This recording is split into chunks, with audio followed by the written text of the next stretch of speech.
آج رمضان المبارک کی جو خصوصیات ہے وہ تراویح کی شکل میں ہمیں ملی ہے۔ بہت سارے لوگوں کو ایسا لگتا ہے کہ 20 رکعت ہے، لمبی ہے، کون پڑھے گا، پھر پڑھ لیں گے، پھر دیکھ لیں گے۔ جس کے اندر یہ سستی اور کاہلی آئی، یہ علامت میں بتا رہا ہوں آپ کو، علامت حدیث رسول ہے نماز۔ میرے عزیزوں، رمضان کی بہاریں آ چکی ہیں۔ کسی مہمان کے انتظار کرتے کرتے جب وہ گھر آ جاتا ہے تو خوشیاں دوبالا ہو جاتی ہیں۔ یہ اللہ تعالیٰ کا کتنا بڑا کرم و احسان ہے کہ رجب سے ہم دعا کرتے رہتے ہیں کہ اے اللہ رجب و شعبان میں برکت دے دے اور رمضان تک ہماری زندگی کو پہنچا دے، اور رب تعالیٰ نے آپ سب کی سن لیا اور رمضان آپ سب کو دے دیا۔ ورنہ آج بھی کچھ لوگوں کی موت ہوئی ہے، آج کے دن بھی کئی لوگوں کی موت ہوئی ہے، چاند دکھنے سے پہلے بھی کچھ لوگ قبرستان جا چکے ہیں۔ وجہ یہ ہے کہ وہ رجب بھی پا لیے، شعبان بھی پا لیے، مگر ان کی زندگی میں اس سال کا رمضان نہیں لکھا ہوا تھا، اور جسے رمضان مل گیا اللہ کا ایک اور احسان اس کے ساتھ ہے۔ لہٰذا اے سنی مسلمانوں، اس کی قدر کرو، اسے ہلکے میں نہ لو۔ رمضان المبارک جیسی آ جاتا ہے تو اللہ تعالیٰ سب رزق کے دروازے کھول دیتا ہے، اور تمہارے لیے اتنے انتظامات اس نے کر رکھے ہیں کہ شیاطین چھیڑ چھاڑ کے لیے تمہارے ساتھ نہ رہیں، ان کو بند کر دیا گیا کہ تم خالص اللہ کی عبادت کرتے رہو، کوئی شیطان تمہیں پریشان نہ کرے۔ اسی لیے تو قید کر کے رکھا گیا شیطانوں کو، جب تک عید کا چاند نظر نہیں آئے گا کوئی شیطان نہیں اترے گا۔ میرے عزیزو، اللہ تعالیٰ نے تمہارے لیے انتظامات اتنے کیے، یہاں تک کہ حدیث رسول ہے، میرے آقا فرماتے ہیں قیامت کے دن رمضان اور قرآن جس کی حمایت میں کھڑے ہو گئے اس سے جنت میں جانا واجب ہو جائے گا، جس کی یہ شفاعت کر دیں، رمضان اور قرآن۔ اور ساتھ میں میرے آقا صلی اللہ علیہ وسلم نے یہ بھی فرمایا، یاد رکھو رمضان اور قرآن جس کے خلاف کھڑے ہو گئے تو پھر اس کو دوزخ میں جانا واجب ہو جائے گا۔ اللہم اجعل القرآن حجتا لنا لا حجتا علینا، اے اللہ قرآن کو ہمارے لیے سفارشی بنا، مددگار بنا، ہمارے خلاف مقدمہ کرنے والا نہ بنا۔ آج رمضان المبارک کی جو خصوصیات ہے وہ تراویح کی شکل میں ہمیں ملی ہے۔ بہت سارے لوگوں کو ایسا لگتا ہے کہ 20 رکعت ہے، لمبی ہے، کون پڑھے گا، پھر پڑھ لیں گے، پھر دیکھ لیں گے۔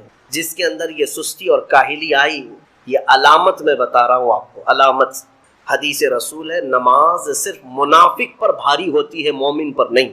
مومن ہوگا تو نماز میں لذتیں محسوس کرے گا، منافق ہوگا تو اس کے لیے نماز اور بھاری ہوگی۔ ارے امام صاحب اتنی لمبی قرات کرتے ہیں، کھڑے ہیں تو کھڑے ہو گئے، رکوع میں جا ہی نہیں رہے، یہ کس کو بھاری لگتی ہے؟ جس کے اندر نفاق ہو۔ وَإِنَّهَا لَكَبِيرَةٌ إِلَّا عَلَى الْخَاشِعِينَ، آج ہم نے تلاوت بھی کیا ہے اس آیت کو پہلے پارے میں۔ رب تعالیٰ فرماتا ہے یہ اللہ سے خوف کرنے والوں کے لیے نماز بھاری ہو ہی نہیں سکتی، منافقین کے لیے یہ بھاری ہے۔ قرآن میں ان کی صفت بیان کی اللہ تعالیٰ نے، منافقین جب نماز کے لیے کھڑے بھی ہوتے ہیں، یراؤن الناس، لوگوں کو دکھانے کے لیے کھڑے ہوتے ہیں، اور لوگوں کو دکھانے کے لیے کھڑے ہوتے ہیں، ان کا ایمان نہیں ہوتا کہ اس نماز سے کچھ ملے گا۔ اس لیے اپنی کیٹیگری چیک کرنے کا بھی یہ مہینہ ہے کہ ہم ایمان والوں میں سے ہیں کہ منافقین میں سے، کیٹیگری چیک ہو جاتی ہے۔ اس لیے ان کی اس رمضان کی صفوں کو خالی ہرگز ہونے نہ دیں، ورنہ نفاق کا دھبا لگ جائے۔ حضرت لقمان حکیم سے پوچھا گیا کہ کس کا نام، تو آپ نے فرمایا 2 چیزیں اور بہت چھوٹی نیکی، 2 چیزیں ہیں جو بہت چھوٹی ہیں۔ کہا کیا ہے؟ کہا کہ ملاقات میں اپنے بھائیوں سے مسکرانا اور نرم، ساری نیکیوں کی جڑ ہے یہ، نرم گفتگو کرنا اور لوگوں سے خندہ پیشانی کے ساتھ مسکرا کر ملاقات کرنا۔ لیکن میرے عزیز 2 چیزیں بناوٹی تو بہت سارے لوگوں کے ساتھ آ سکتی، اخلاق تصنع جس کو کہتے ہیں، تکلف کے ساتھ بہت سارے لوگوں کے ساتھ آ سکتی، لیکن حقیقت میں جس انسان کی طبیعت 2 چیزیں ہونی چاہیے وہ کب سمجھ میں آتی ہیں؟ اس وقت مولا علی کرم اللہ وجہہ نے فرمایا کسی انسان کو اس کی حقیقت دیکھنا ہو تو غصے کے عالم میں اسے دیکھو، وہ اپنے آپے سے باہر ہوتا ہے یا اپنے مزاج کے خلاف کس طرح بات کو سن کر کے تحمل رکھتا ہے۔ سب سے بڑا پہلوان وہ ہے جس نے اپنے غصے کو کنٹرول کیا اور اپنی زبان پر قابو، ورنہ یہ وہ لمحہ ہے جب انسان پھٹ پڑتا ہے، دل کے اندر ہے سب کہہ جاتا ہے۔ آپ کو میں بتاؤں نبی کریم صلی اللہ تعالیٰ علیہ وسلم کے عظیم اخلاق، بخاری شریف کی حدیث ہے، حضور مسجد نبوی میں تشریف فرما ہے، اس وقت مسجد، آج ہو سکتا ہے آپ کے ذہن میں جو امیج ہے مسجد نبوی بہت بڑی عالی شان مسجد، لیکن وہ زمانہ نبوی میں اس طرح کی نہیں ہے، کچی دیواریں تھی، اوپر چھپر کے چھت پڑے ہوئے تھے اور مٹی کی زمین تھی۔ یہ مسجد نبوی کی شکل اس زمانے میں حضور اکرم صلی اللہ تعالیٰ علیہ وسلم اپنے صحابہ کے ساتھ بیٹھے ہیں. ایک دیہات کا رہنے والا شخص آیا.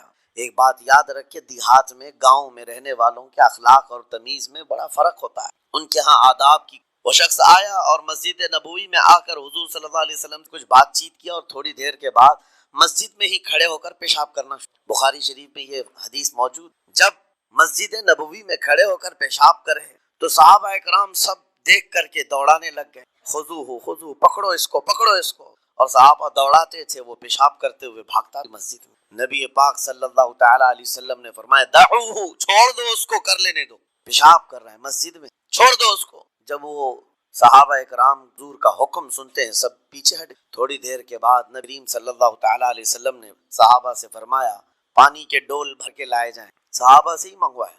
پانی کے ڈول بھر کر کے لائے گئے اور مسجد نبوی کے میدان میں فرش پر بہایا گیا اور صاف کیا گیا. اب وہ شخص نہایت ہی ڈرا سہما کھڑا تھا، میرے ساتھ کیا ہوگا، میں نے پیشاب کیا، اب مجھے یہ لوگ قتل کر ڈالیں. نبی کریم صلی اللہ تعالیٰ علیہ وسلم نے بلایا اور فرمایا، نہایت نرم گفتگو کے ساتھ حضور فرماتے ہیں یہ اللہ کا گھر ہے، یہاں پیشاب نہیں، پیشانیاں رکھی. بس یہ جملہ ہے، بخاری شریف میں موجود ہے. یہاں عبادت کی جاتی ہے. اتنا کہہ کر رخصت ہو گئے، رخصت کر دیا.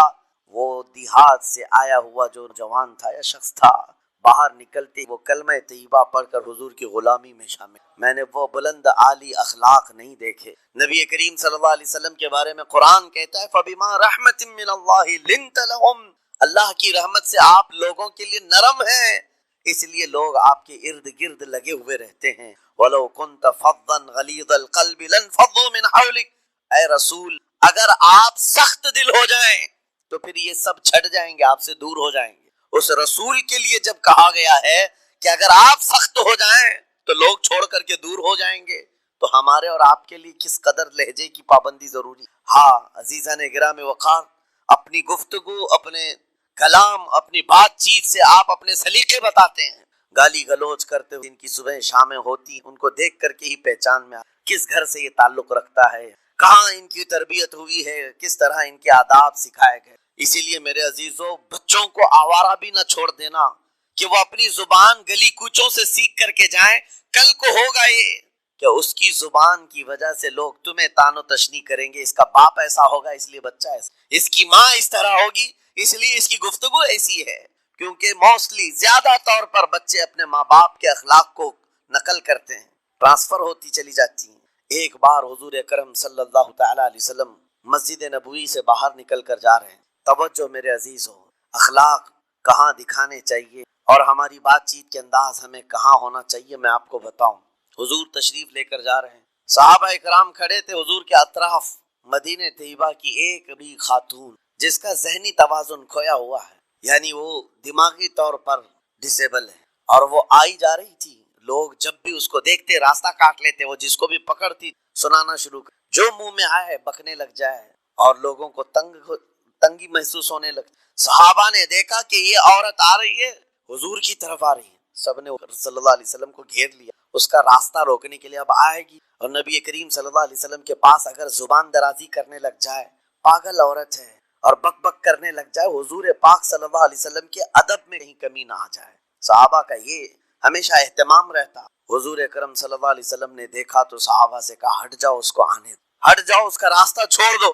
صحابہ نے کہا یا رسول اللہ صلی اللہ علیہ وسلم اس کا ذہنی توازن ٹھیک نہیں ہے، دماغی طور پر وہ عورت ٹھیک نہیں ہے، وہ آئے گی اور لمبی باتیں کرتی ہے، لا یعنی باتیں کرتی ہے، کہیں آپ کی شان پاک میں کوئی گستاخی نہ ہو جائے.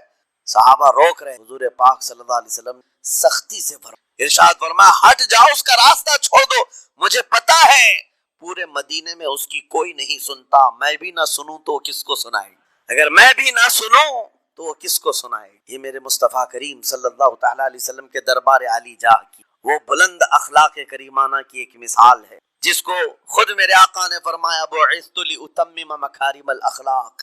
عزیزان گرامی وقار، لوگوں کے آج حالات ایسے ہیں کہ اچھے لوگوں کے ساتھ اخلاق الگ دکھائے جاتے ہیں، چھوٹے لوگوں کے ساتھ اخلاق الگ دکھائے جاتے ہیں. سٹیٹس کا آدمی ہو تو اس کے ساتھ ملنے کے طریقے الگ ہیں، اور غریب کوئی آ جائے، فقیر کوئی آ جائے تو اس سے ملنے کا انداز الگ ہو جائے. یہ نہ ہو، یہ ہم سب کے لیے نصیحت ہے.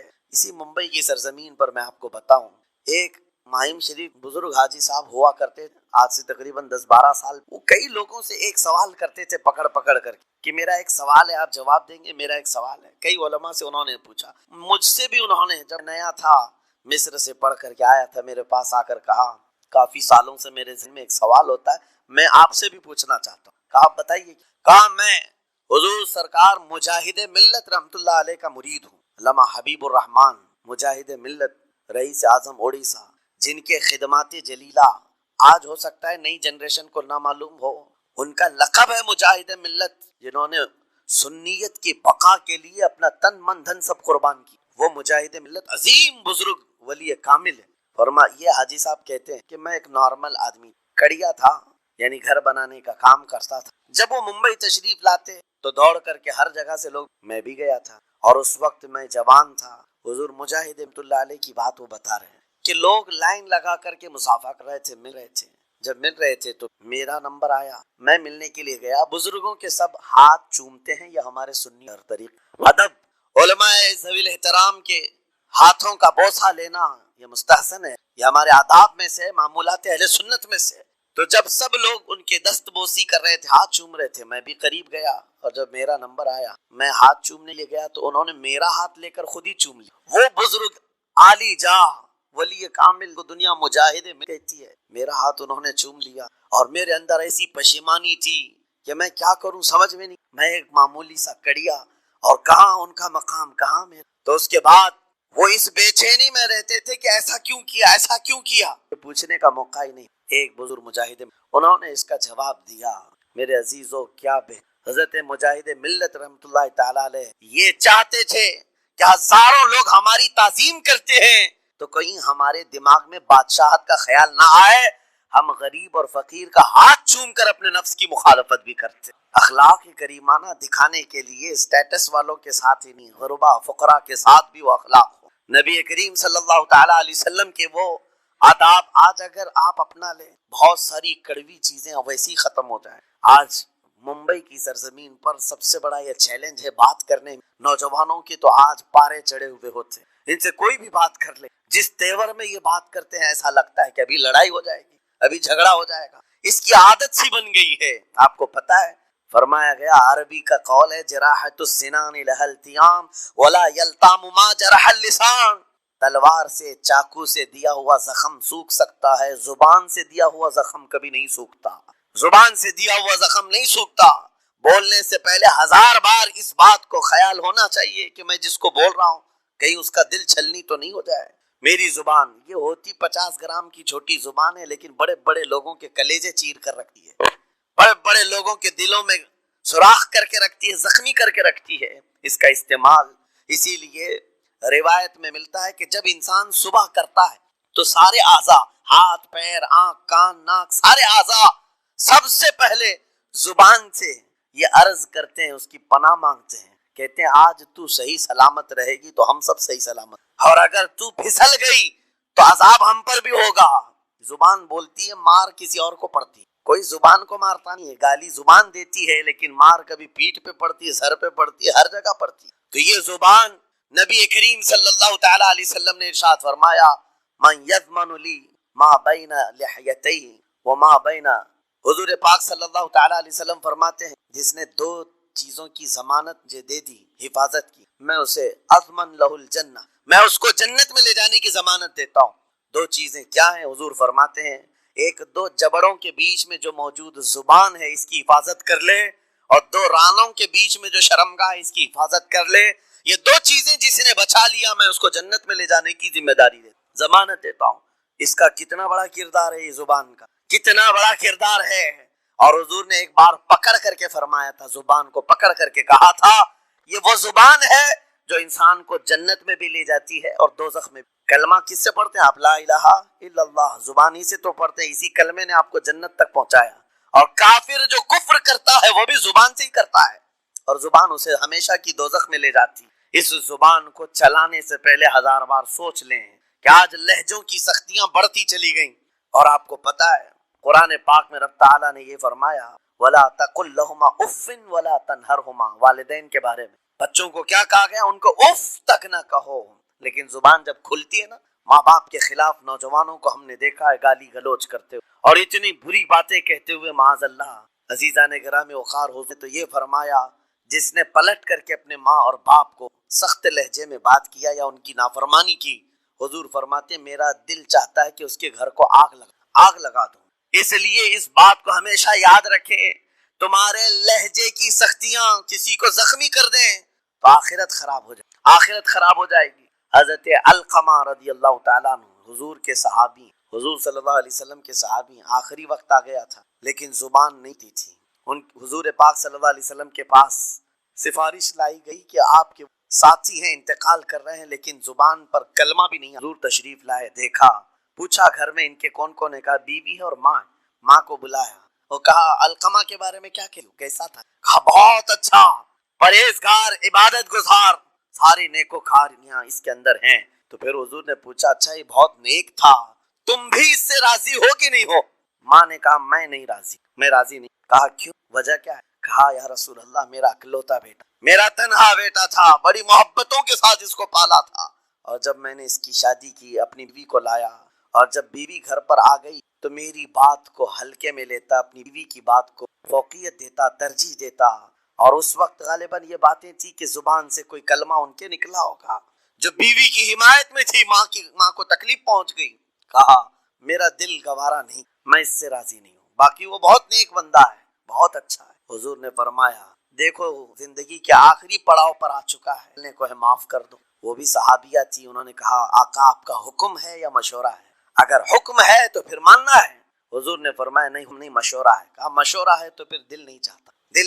حضور نے فرمایا صحابہ سے کہ لکڑیاں جمع کرو، آگ لگاؤ، اٹھاؤ آگ میں۔ آگ دہکائی گئی تو ماں کی ظاہر سی بات ہے ممتا بے چین ہو گئی۔ کہا ان کو میرے سامنے آگ میں ڈالیں؟ کہا ہاں، اس سے بہتر ہے کہ وہاں جلے گا یہاں جلے۔ وہ ماں کہتی آقا آپ گواہ ہو جائیں، میں اپنے ادھر معاف کیا، ان کی زبان پر کلمہ طیبہ جاری۔ میرے عزیزو یہ بتانا مقصود اس لیے ہے کہ زبان سے دیے ہوئے زخم خواہ والدین کو ہو، یہ معمولی نہیں ہوتے، ہو سکتا ہے آخری وقت تمہاری زبان بند ہو جائے اور کلمہ طیبہ بھی نہ جاری ہو۔